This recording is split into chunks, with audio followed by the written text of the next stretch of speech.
అందరికీ ప్రైజ్లో brothers and sisters. ఈరోజు ప్రభు ప్రేరేపించిన ఒక మాట నేను చెప్పాలని ఆశపడుతున్నాను.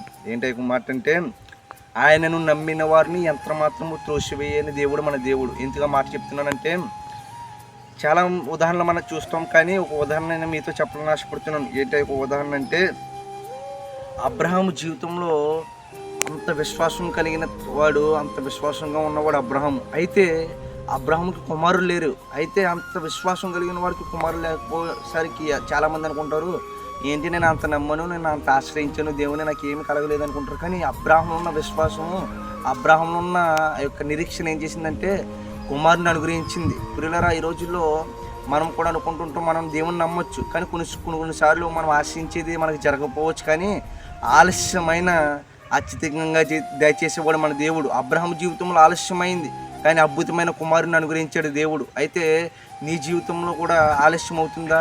నీ జీవితంలో కూడా కార్యాలు ఆలస్యం అవుతున్నాయా? అయితే బాధపడకు, ఆయన అద్భుతమైన కార్యాన్ని నీ జీవితంలో చేయబోతున్నాడు. అబ్రహాం జీవితంలో ఎలాగైతే చేశాడో, కానీ దానికి నువ్వేం కలిగి ఉండాలంటే, ఆయన ఎన్నడూ ఆశపడిన ప్రాణాన్ని తృప్తిపరిచే దేవుడు. ఆయన నమ్మిన వాడిని ఆయన ఎంత మాత్రము త్రోసివేసేవాడు కాదు. అబ్రహాం దేవుని నమ్మాడు, కుమారుని అనుగ్రహించాడు.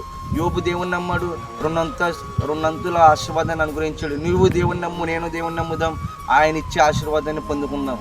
ఇవి కొద్ది మాటలు దేవుడు దీవించి ఆశీర్వదించును గాక. ఆమేన్. Praise lord.